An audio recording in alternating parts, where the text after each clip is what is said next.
Bonjour à toutes et tous et bienvenue chez Andy Alex.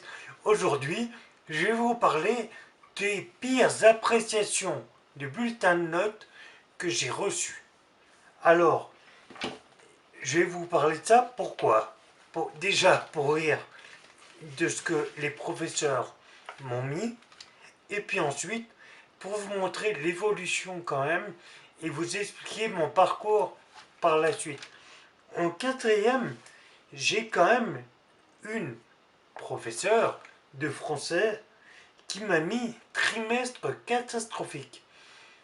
C'était une professeure qui ne m'aimait pas, et pour une simple raison, elle n'aimait pas forcément qu'un garçon réussisse, elle préférait que les filles réussissent. Allez savoir pourquoi. Moi, j'en ai déduit des choses à l'époque. Et en plus, cette professeure était désagréable et elle ressemblait beaucoup à un personnage de dessin animé. Donc, je vous le montre. Et puis, on verra. Catastrophique. Mais bon, j'en veux pas. Je pense qu'entre elle et moi, il y a eu un problème. Au cours de ma scolarité également, j'ai eu affaire à deux professeurs que je me suis gardé parce que j'ai eu un parcours un peu long au collège. Au lieu de faire un collège en 3 ans, je l'ai fait en 4.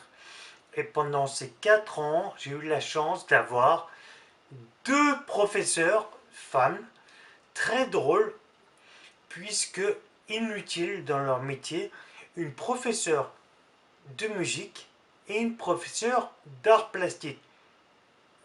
Dans l'art plastique, comment dire, elle avait une plastique qui était très artistique, puisque très spéciale. C'est un mélange entre des personnes. Je crois que j'ai eu des professeurs au collège qui assemblaient plus à des personnages de dessins animés.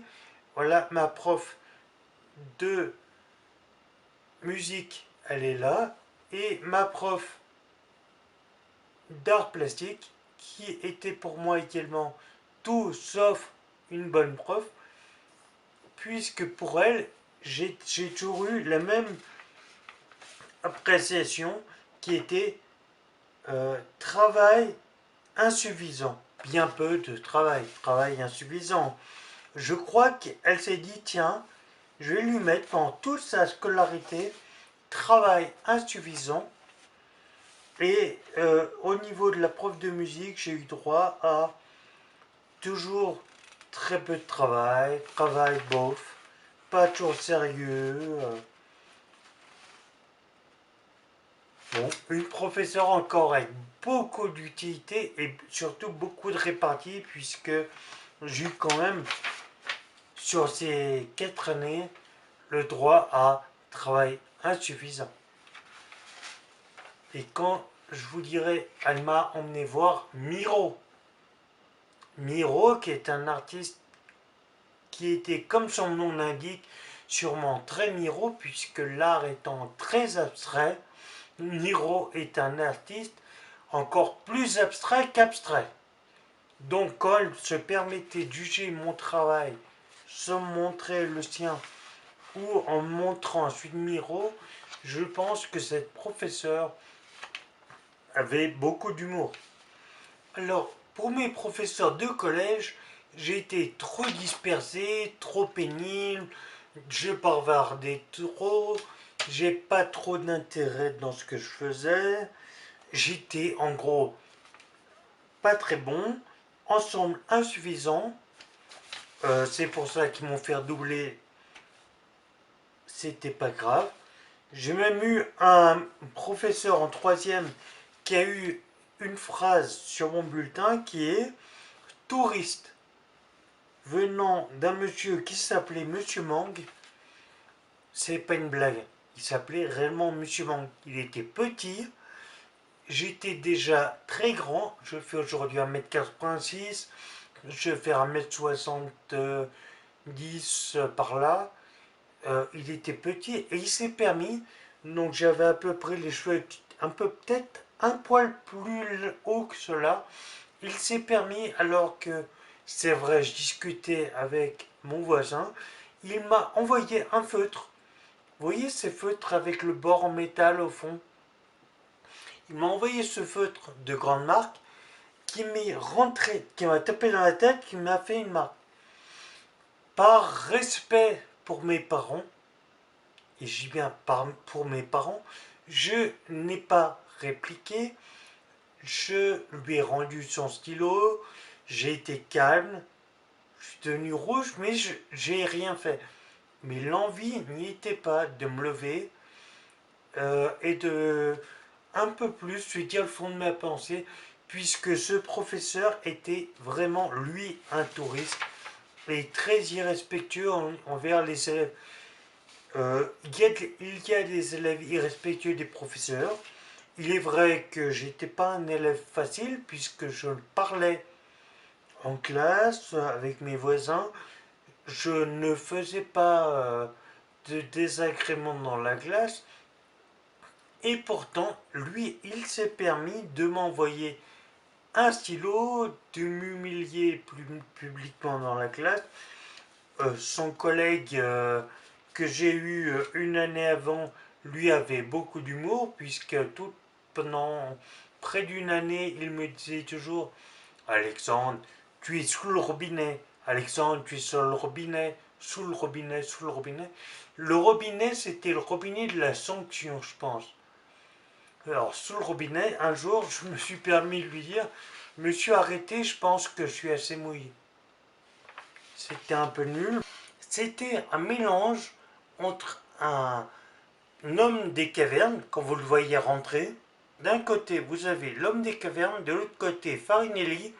Vous les regroupez et vous avez ni plus ni moins, avec une voix très aiguë et un corps d'homme très costaud. Donc c'est un mélange de l'homme de Cro-Magnon avec la voix de Farinelli. Vous faites le mélange, vous dites: oula, ça devait être spécial. Et donc, ce qui était marrant quand même, on m'a fait redoubler ma quatrième. Là, la quatrième, on me dit que je dois redoubler. Mon papa a eu des propos un peu durs envers moi, selon lui, pour me faire réagir, mais malgré tout, c'est important de faire attention, puisqu'aujourd'hui encore, je m'en souviens. Donc, fais attention. Ces années passées au collège, où j'étais considéré par mes professeurs comme une personne qui a un travail irrégulier, ce qui est vrai, où je bavardais, je ne travaillais peu, je me sentais pas à ma place, faut dire aussi, puisque c'était une période où psychologiquement c'était difficile. Je venais d'apprendre que j'avais un problème au dos, j'ai été apparié, j'ai été embêté, j'ai été absent, bon, beaucoup d'excuses, mais surtout j'étais un branleur, faut le dire franchement, j'étais un petit branleur. Mais malgré tout, un travail irrégulier auquel il a été décidé par la professeure principale et le chef d'établissement de me faire admettre en seconde professionnelle. Alors, pour eux, c'était le moyen. Il y avait deux raisons. Le moyen de se débarrasser de moi. Hop, on le fait partir, on ne le voit plus. Et puis pour eux, c'était une sanction. Puisque pour ces professeurs qui n'y connaissent rien au monde professionnel pour la plupart, puisqu'ils ont passé leur temps d'une école à une autre école, ils ne sont jamais rentrés dans le milieu professionnel, ils ont décrété que pour eux, une seconde pro était un échec et une punition. Une punition pour eux peut-être, puisque premier trimestre passé dans le lycée professionnel, auquel j'allais plus ou moins reculons puisque je ne savais pas quoi faire réellement. On me dit très bon résultat, élèves sérieux, continuez. Très bon trimestre, continuez. Que des appréciations. En français, en bac, en troisième, on me disait travail. Alors, en français, dispersé, travail trop juste et tout ça. Et là, on me dit travail sérieux. Bon. Français toujours, monde contemporain, très bien. Mathématiques, d'un côté on me disait que j'étais un touriste, et là on me dit très bien, continue. Partout on me dit que je suis bien. Alors je me pose des questions. Bon, en EPS, éducation physique et sportive, on va pas se mentir, j'ai jamais été très bon. Et puis bizarrement, au lycée, j'avais l'impression quand je courais que mes jambes, c'était pas ma tête qui leur disait les choses, donc j'ai pas une vitesse correcte, je sentais pas mes jambes, mais malgré tout, j'avais toujours la moyenne au-dessus, puisque voilà, on me cassait pas les pieds. Et puis en art plastique, 14,3 de moyenne, où je dépassais pas les 7 avant, à croire que je suis tombé sur un professeur qui comprenait ce que voulait dire art plastique. C'était, on ne nous demandait pas de devenir des artistes. Si je voulais faire une école d'art, j'aurais choisi une école d'art. J'ai choisi d'aller dans un collège normal jusqu'à maintenant. Pourquoi m'embêter à vouloir devenir un artiste? Ce qu'on voulait surtout, et ce qu'on a vu auparavant, c'était des bricoles, des professeurs qui n'avaient aucune idée de ce que j'étais réellement, qui ne me donnaient pas envie. Au contraire, là, j'ai eu des professeurs au lycée professionnel qui m'ont donné envie de travailler, qui m'ont donné le goût au travail, qui m'ont donné le goût à ce qu'ils faisaient, qui m'ont fait aimer leur métier, puisqu'ils avaient un rapport avec du concret. Parce que dire, monsieur, probabilité d'avoir gagné l'auto, c'est pas important, mais probabilité d'avoir telle chose dans votre métier, telle chance d'avoir ce problème sur votre machine, ça c'est important. Donc, je pense qu'il faudrait que certains professeurs se remettent en question et donnent envie. L'histoire, c'est pas gratter du papier qui est intéressant, c'est de vivre l'histoire, de l'expliquer, de la faire vivre. Et pour éviter de refaire les mêmes erreurs, il faut les comprendre. C'est pas en grattant du papier sur 300 pages qu'on comprend quelque chose. Non, c'est on va faire une explication par des professeurs qui en valent la peine, et par la suite, qu'est-ce qui va se passer? Eh bien, vous aurez des élèves qui le veulent, qui vivent l'histoire, qui vont comprendre pourquoi Napoléon avait toujours sa main sur le torse, avec le doigt près du plexus solaire. Pourquoi?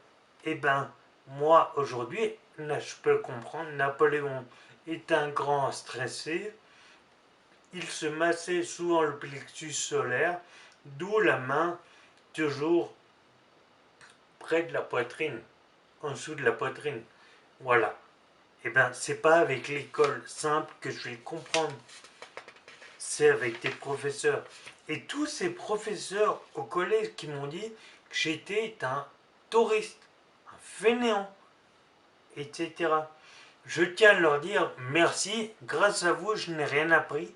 J'ai appris après et j'ai eu alors que j'ai eu sans vous en travaillant et en allant contre votre idée, vous aviez dit je n'aurai pas mon brevet des collèges. Je l'ai eu. J'ai eu un BEP, un bac pro. On m'a dit du bac pro BTS, ça va être dur. Surtout que ton BTS, il change. Et ben j'ai eu mon BTS. Et puis grâce à mes parents, et grâce aussi à l'envie de travailler un peu, j'ai eu ma licence. J'ai une licence et un contrat de qualification. Donc j'ai un bac plus 3. J'ai appris plein de choses. La vie m'a mis quelques bâtons dans les pieds. Je suis aujourd'hui en fauteuil roulant, je ne peux plus travailler. C'est pas grave, j'aide les gens, j'apprends des choses, je fais des vidéos. Et ce qui est super, c'est de se dire, vous ne croyez pas en moi? Pourtant, aujourd'hui, j'aide des gens, j'apprends des choses. Je suis tout le contraire de ce que vous a dit. La seule chose que je regrette de mes années collège et autres, et je regrette que l'école ne me l'ait pas permis, puisque malheureusement on ne me le permettait pas au collège, on n'apprend pas ça correctement, j'ai pas appris correctement les langues étrangères. Donc c'est un peu de la faute, enfin, c'est un peu de ma faute, puisque je m'y suis pas mis personnellement, mais c'est également de la faute de mes professeurs, parce que lire pendant des heures, Brian is in the kitchen, Brian is in the kitchen. Ah non, excusez-moi, ça c'est pas intéressant. Par contre, et puis d'écrire les verbes irréguliers, go, when, gone, qu'est-ce que j'en ai à faire quand je vais dans la rue, que je me retrouve dans un entretien professionnel, quand je vais voir un client et que je ne vais pas le voir en disant go and gone. On s'en fiche. Non. Ce que j'aurais voulu, c'est I will develop my knowledge in English, but I don't speak English very well because my English is very bad. My professor don't explain to me in English the language or the lesson. Non, nos profs c'était bonjour Alexandre, as-tu appris ta leçon? Oui, alors nous allons réfléchir aux verbes irréguliers. Nous allons parler des verbes irréguliers. On s'en fiche. Tout ce qu'on ne nous demande pas de parler correctement anglais, on nous demande de parler anglais. On ne nous demande pas de faire du sans faute. Quand vous allez en Angleterre ou dans un autre pays, ma cousine est mariée avec un Américain. Il s'en fiche que je fasse des erreurs en anglais. Tout ce qu'il souhaite, et ce qu'il apprécie surtout, c'est que je fasse l'effort de parler sa langue. Donc remettez-vous en question, remettons-nous en question et apprenons d'autres langues. C'est tellement important, tellement bien. Allez, à bientôt.